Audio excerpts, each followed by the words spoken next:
سورہ نساء آیت نمبر 16۔ بسم اللہ الرحمن الرحیم۔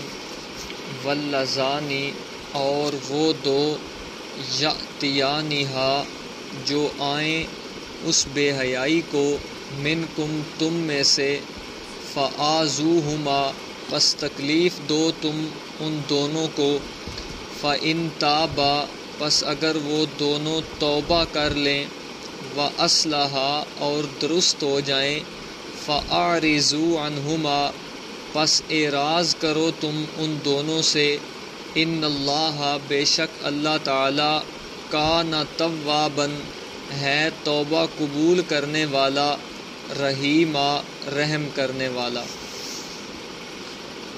اصلاح معاشرہ کے قوانین میں سے 8واں قانون کل کی آیت میں گزرا، اسی کا ایک حصہ آج کی آیت کے اندر ہے۔ کل والی آیت میں یہ بات تھی، واللاتی، وہ دو عورتیں کوئی بھی ہوں جو بے حیائی کریں۔ آج کی آیت میں واللذانی، دو مرد، یأتیانہا، جو بے حیائی کریں۔ مطلب کیا ہے؟ مطلب وہاں اور یہاں قانون کی برابری بیان کرنا، کہ بعض مذاہب کے اندر اس طرح ہے کہ اگر مرد گناہ کرے، زنا کرے تو اسے سزا ملتی تھی، عورت کرے تو نہیں ملتی تھی۔ بعض مذاہب میں اس سے الٹ تھا کہ عورت کو سزا دیتے تھے، مرد کو نہیں دیتے تھے۔ پھر بعض مذاہب کے اندر تخصیص تھی، اپنی طرف سے انہوں نے پیدا کی کہ اگر امیر غلطی کرے تو کوئی بات نہیں، اگر کوئی غریب کرے تو اس کی پکڑ ہوگی۔ اللہ تعالیٰ نے قرآن مقدس میں واللاتی واللذانی، دو ایسے لفظ ذکر کیے جس کے اندر ہر فرد داخل ہے، کوئی تخصیص نہیں، اور ان آیات سے یہ اصول بیان کیا کہ شریعت کی رشتہ داری کسی کے ساتھ نہیں۔ اصول اور قانون ہر عام خاص کے لیے، ہر امیر غریب کے لیے، ہر ملا پیر کے لیے، سب کے لیے برابر ہے۔ یہ تو آج لوگوں نے تخصیص کی، رافضیوں نے کہا کہ جو سید بادشاہ ہو اسے کچھ نہ کہو، وہ جو مرضی کرتا رہے۔ رضا خانیوں نے کہا کہ جو پیر صاحب ہو، جس پر پیر کا لیبل لگ جائے، وہ شریعت کے قانون سے ماورا ہے۔ آگے آپ کے للڑ وایاتیوں نے کہا، انہوں نے کہا جس پر اکابر کا لقب لگ جائے نا، بس اس کی بات پر اعتراض نہیں، وہ شریعت کے قانونوں کا پابند نہیں۔ اسی طرح مدارس والوں نے کہا جس پر مولانا کا لقب لگ جائے، وہ بے شک بیل کی طرح لڑکیوں کے اندر گھومتا رہے، اس کے لیے پردہ بھی نہیں، قانون بھی نہیں۔ اپنی طرف سے تخصیص ہے۔ شریعت نے تو قانون بیان کیا کہ حکم سب کے لیے برابر ہے، کفر کرے، شرک کرے، عامی کرے، خاص کرے، کوئی مولوی کرے، مفتی کرے، شیخ الحدیث کرے، قانون برابر ہے۔ اسی طرح یہ گناہ بھی کوئی مرد کرے، کوئی عورت کرے، کسی کا نام نہیں، کسی کی تخصیص نہیں، جو بھی کرے گا قانون برابر رہے گا۔ باقی آپ نے کل یہ بات پڑھ لی کہ 5 شرطیں ہیں، 4 گواہ ہونے چاہیے، ان کے اندر بھی آگے 5 شرطوں کے ساتھ گواہی قبول ہوگی تب زنا ثابت ہوگا۔ اس کے علاوہ جتنی صورتیں ان پر سزا ہوگی، زنا نہیں ثابت ہو سکتا۔ ان کے اندر موٹی بات یہ بھی ہے کہ قانون اللہ تعالیٰ نے یہ مرد اور عورت کے لیے برابر رکھا کہ شادی شدہ مرد کرے تو وہ بھی رجم ہوگا، عورت کرے وہ بھی رجم ہوگی، غیر شادی شدہ کرے تو 80 کوڑے، اپنا 100 کوڑے لگائے جائیں گے، 100۔ آج آپ کا پچھلا جو وزیر اعظم ہے، اس نے ایک بات کی، اس نے کہا تھا کہ جو بھی تم میں مرد بے حیائی کرے اس کا عضو تناسل، عضو مخصوص کاٹ دیا جائے۔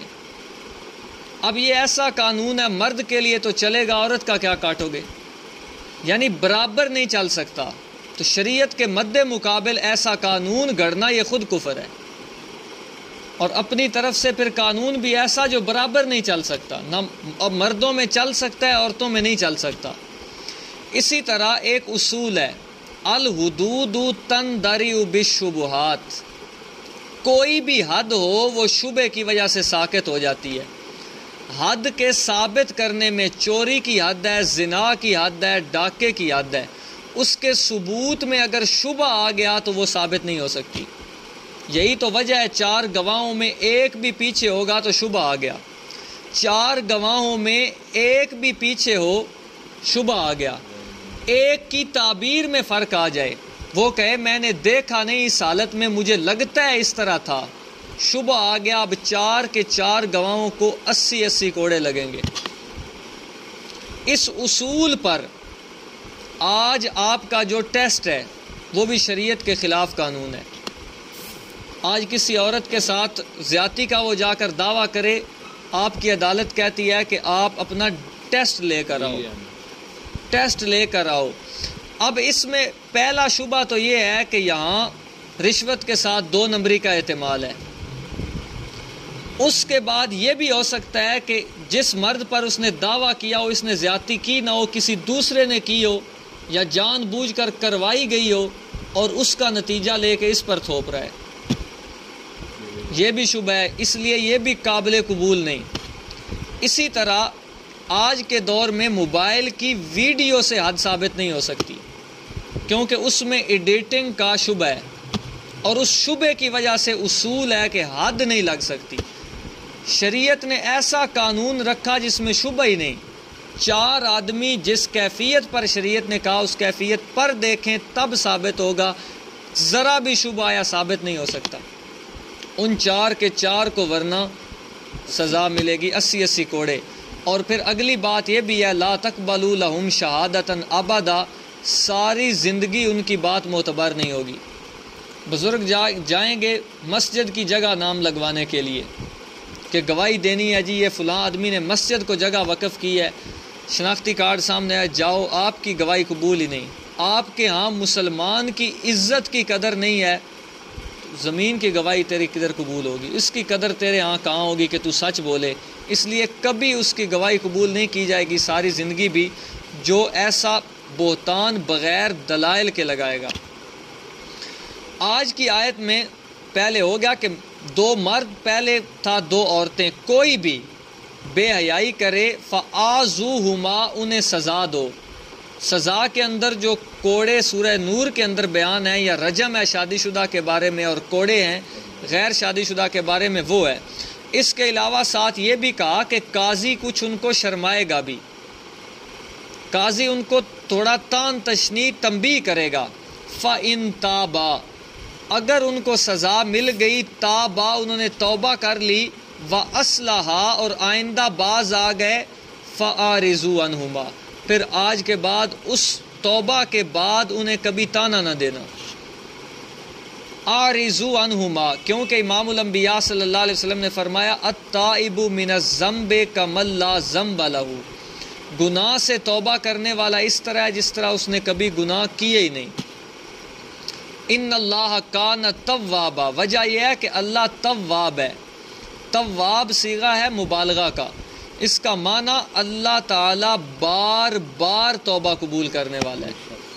رحیم رحم کرنے والا ہے کہ وہ پردے ڈال کے معاف کر دیتا ہے، اور تواب کے معنی میں بھی یہ ہے کہ معاف کرتا ہے اور پھر چھپا کے معاف کرتا ہے۔ اور اس میں رد ہے عرض اعمال کا بھی، لوگ کہتے ہیں کہ آج فضائل اعمال میں بھی لکھا ہے کہ زندوں کے اعمال مردوں پر پیش ہوتے ہیں، وہاں ڈائری جا رہی ہے کہ آج آپ کے بیٹے نے یوں کیا، آپ کے دادا نے یوں کیا۔ اور اسی طرح کہتے ہیں ہر سوموار کو، کوئی کہتا ہے جمعرات کو، امام الانبیاء صلی اللہ علیہ وسلم پر ساری امت کے اعمال پیش ہوتے ہیں۔ اللہ تعالیٰ کہتے ہیں توابا، وہ اللہ چھپا کر بار بار معاف کرتا ہے، یہ کہہ رہے ظاہر ہوتے ہیں۔ اسی طرح قیامت والے دن جب اللہ بندے سے پوچھیں گے، بخاری کی حدیث ہے، تو نے یہ گناہ کیا میں نے چھپا کے رکھا، ساتھ یہ بات کریں گے تو نے کیا میں نے چھپا کے رکھا۔ عرض اعمال ہو تو پھر چھپا تو نہیں ہے۔ اگر نبی علیہ السلام پر اعمال پیش ہو جائیں، اپنے اپنے رشتہ دار مردوں پر اعمال پیش ہو جائیں، تو وہ چھپ کے نہیں رہا، پھر چھپا ہوا تب بنے گا کہ جب اللہ تعالیٰ کے علاوہ کسی کو پتہ ہی نہ ہو۔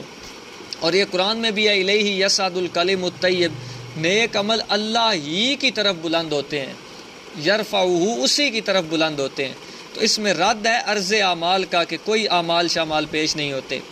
واللذانی، اور وہ 2 مرد یأتیانہا جو آئیں اس بے حیائی کو منکم تم میں سے فآذوہما پس تکلیف دو تم ان دونوں کو فإن تابا پس اگر وہ توبہ کر لیں وأصلحا اور درست کر لیں فأعرضوا عنہما پس اعراض کرو تم ان دونوں سے ان اللہ بے شک اللہ تعالی کان توابا ہے بار بار معاف کرنے والا رحیمہ رحم کرنے والا.